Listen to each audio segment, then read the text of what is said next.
I think another thing too is that, we have a marriage coach and our kids know about it.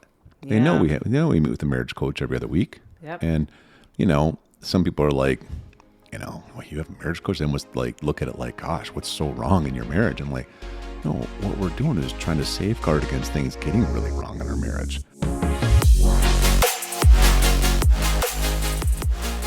Hello, everyone. We are Greg and Jacquie Francis, and welcome to High Performance Parenting, where our passionate goal is to encourage you to raise champion children in a crazy world. Every week, we will bring you multiple episodes from our extensive experience of raising our six happy, healthy, successful, godly kids who are confidently equipped to win big in life. We deeply believe that any parent who is provided with the right knowledge and continual support can raise amazing kids. And when they do, all of our futures get better. If raising up future generations of absolute champions matters to you as much as it does to us, here's how you can contribute.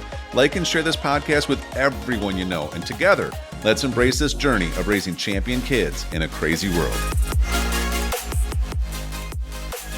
Okay, here we go. So, my next question for you, my dear, jumping right in here. Oh my gosh, like no warm up anymore, huh? No warm up. Good gravies. Yeah. What would you be most happy about completing this year? You mean within like specifically like the strength training, you mean? Or Could be anything. Well, I'm excited about a couple of things. I mean, I'm super excited about pursuing the same mentorship program that you did this year. I'm excited to pursue that myself this upcoming year. And that would be a great accomplishment. It's a 6-year mentorship program. So having that kind of... I mean 6 months. I'm sorry, 6 month. I'm sorry, did I say year? That'd be pretty aggressive. No, that would be an accomplishment. But yeah, I'm excited about that. That's like one of my major goals for this year, which I'm really excited to be stretched at that level. Just like so many of these episodes, you talked about some of the ways that you were growing and changing in that same apprenticeship program. I'm excited for that opportunity too. So that's probably one of my big ones that I'm looking forward to, and that doesn't start for another like 6 months or so. So, Yeah. So I feel like I'm kind of like got 6 months and then 6 months of what I'm trying to accomplish. But that's one of my big ones that I'm excited about. And then again, like we were talking about in the last one or whatever, some of the strength training and learning that aspect of it. I'm really excited about that. And I'm excited about also, really moving forward in some of our business goals. We have a bunch of good opportunities this year to move businesses forward, and breaking that down, I can just see we're starting now is going to take a lot of work, effective work, to have those goals accomplished. So that's going to be at least a year or so of really pursuing that. So I'm excited. I'm really excited about some of those business goals also. Yeah, we got some good stretch goals this year for things that we want to do that we've talked about doing in the past. And I feel like God's lined up the right people. So now it's really just execution versus trying to find the right people that can help us with the areas that we need help with. And whether it's marketing or, just putting some of the stuff together. But, it's the same with me. Of course, the health thing is one, but I feel like I'm going to knock that thing out and then get into a good rhythm within 12 weeks. Like that's my goal, is to start strong and then be able to just kind of have a routine. So once that first 12 weeks is going to be the change period. And then after that, it's going to be like settle in, and it's just kind of a way of life now. But the other one though is actually getting our Redwood program called the Alignment for Increase going, which is going to be basically a version of coaching that, we do individual coaching right now. Our calendar's actually jammed full with people. It's wait list time now. And, but we want to be able to offer like a version of some of the key components that we have taught and that we teach that I think really can be game changers for more of the masses of people. And we're going to put that together and be able to market that to those that have interest, and even do some group sessions, Q&A sessions with people, so we can interact and really build a community around people who not only want to create purposeful wealth, but they want to have strategic family success. And, let's just face it, like, if you really study the Word of God, I was reading today about this, how things really start flowing right in your life when, of course, you are prioritizing that your personal relationship with God, Next is really focusing on having a strong, deeply connected marriage. After that, really making sure that you are leading and equipping your household as an absolute priority. Then you start working on all your business endeavors, etc. And today's world, that's not taught. In fact, that's kind of looked down upon sometimes, or people just have been convinced that you can't do all of those things, where you're going to have to give up one or two of these categories in order to have the financial success, etc. But the reality is, and you and I, we have learned this, man, like legit learned this from experience. It's that the more that we put you and me first, the more we put our kids first, it's like the more capacity we have to be successful in all of our financial endeavors. Would you agree? Yes. There's such a misunderstanding out there in today's world that you can't have the success maybe in your faith life, plus your family life, plus your financial life and business life, and in your friendships. Otherwise, you can only pick one, maybe two of those. And then you're just supposed to be happy with it. And nobody's supposed to complain. Nobody's supposed to question it. Nobody's supposed to want to change it. You're supposed to just take it. And I will just say from our own personal experience of not only ourselves, but helping many others, that you can have all of it, but it does take planning. And it takes some strategic planning with the right kind of people that can effectively help you. And if you don't have the right people that have your best interest in all areas, it can get really confusing really quick. And you can get off track pretty quick. And even in our personal life, we realized that, when we didn't make the right priorities, and really put as much time into it as that we needed to, we started failing in areas. And those failures, some of them, have led us to the point where it's a pain point for not only us, but others to help others. We really feel so led that we have seen the success when we really help get things aligned, that people thrive in all areas of their life. Mm-hmm. Their families are happier. Their marriage is happier. Actually, their finances and businesses are thriving. And then on top of that, their faith life is moving to a whole new level. And so we're really passionate about it. I mean, when we talk about some business goals this year, I mean, that is like a passion place for us, is helping families along with their faith and business to really thrive. Mm-hmm. Yeah, it's like, I don't know, it's just it's the anointing God's put on our life and the experiences that back it up now, right? And the results. It's just, how many times, you and I, we have so much confidence in this new program we're going to create just because of so many results we've seen with so many different people. And the peace and the joy and the happiness and also the effectiveness. Like everybody, it's so fun watching people get wealthier because they just put their priorities in the right check, but then got good at it. It's one thing to say, I'm going to put my spouse first, my marriage first. Okay, but how? Like, what are your strategies? And how are you going to do it within your world right now? With all the businesses you're doing, or all the high pressure jobs you're working, or all the different moving parts you have. How? What are your strategies? I think it's a great intention, but do you know how to do it? And if you don't, then you're probably going to try something randomly, and then you're going to go backwards, and you're going to do what we've seen a lot of people do, slip back into what your comfort zone is, which is burying yourself back in work. That's the only thing you actually feel like you're good at. Or right? Bury yourself in your kids. Or your kids. I've seen that so many times too, where maybe, it's not business necessarily, but it's kids. Oh, we'll put us first later in life. We'll put us first when, the kids are at this age, or they moved out of the house, or, blank happens.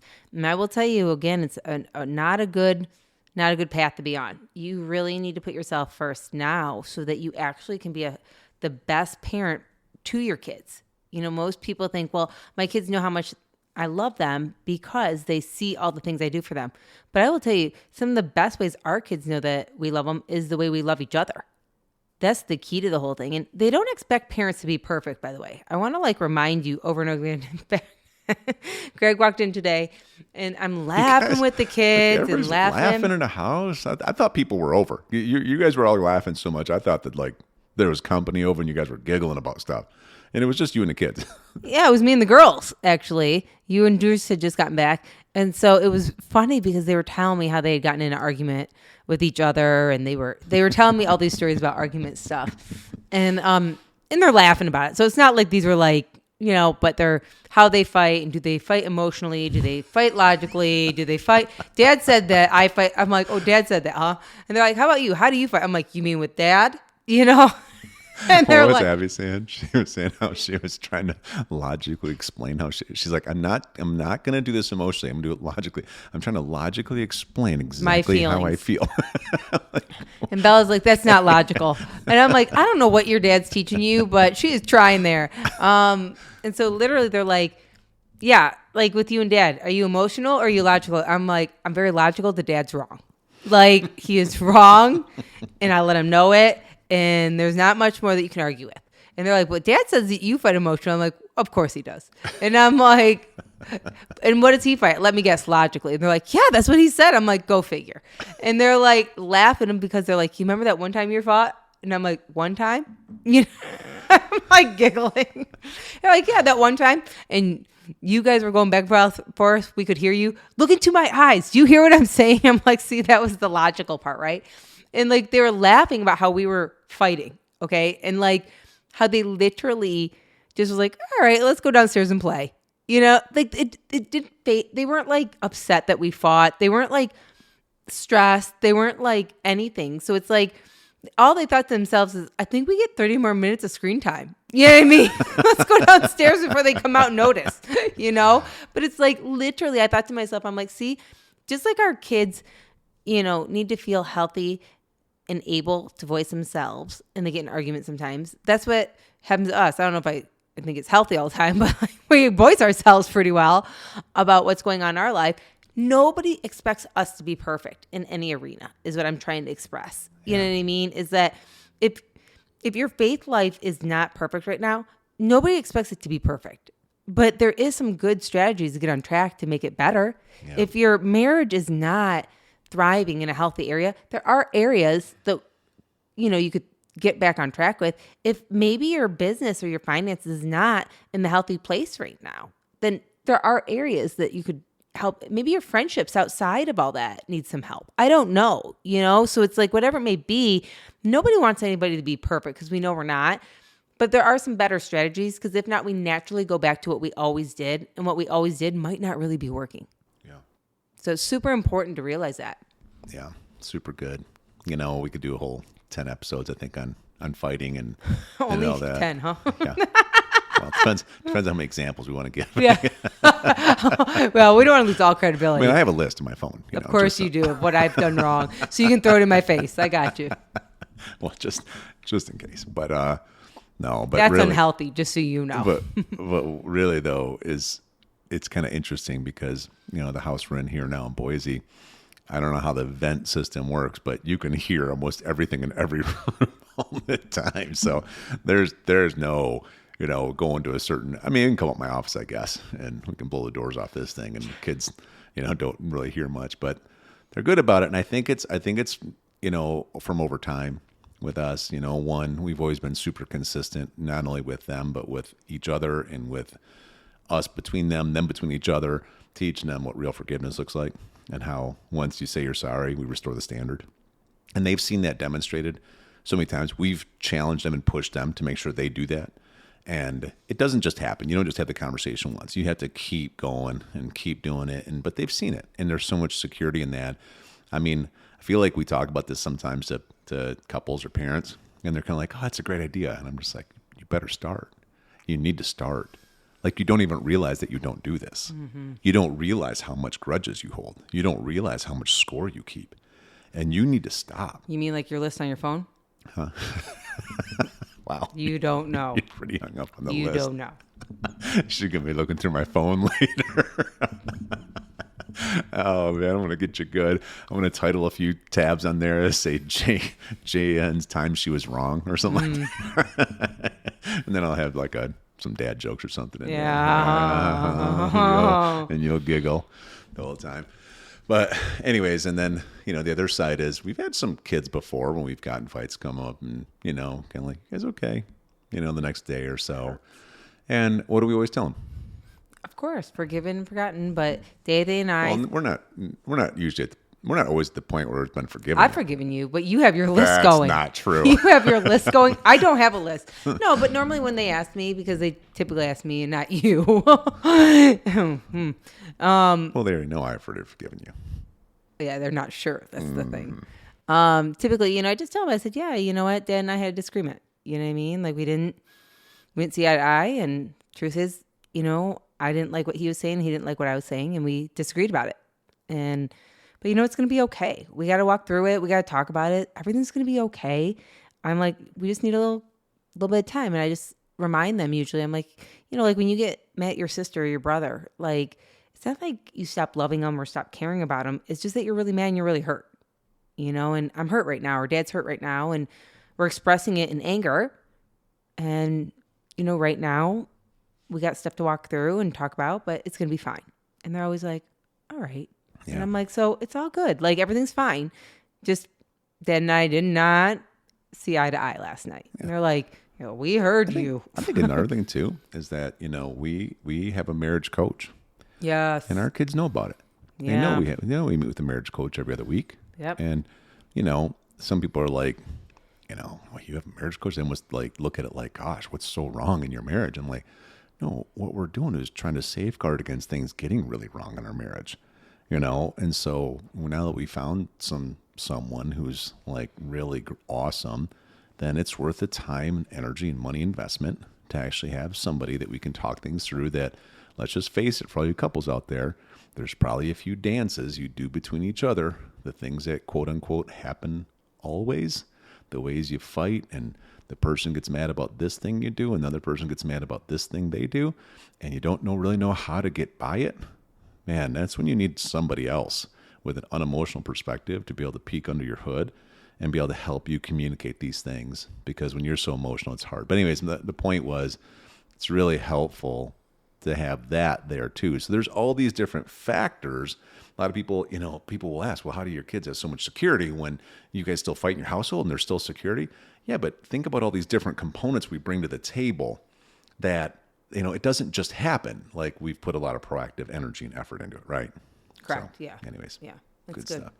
So stop looking at my phone. Actually, I don't care. I love you, all right? Jeez. Give me a little stink eye over there. All right, on to the next episode. Hey, everyone. Thanks for listening, and thanks for your love and support. We hope that today's episode added tremendous value to you and your family. It would mean so much to us if you would partner with us on our mission of helping parents around the globe raise champion children in this crazy world. To do so, simply take a moment to like and share this podcast with everyone in your network. See you next time.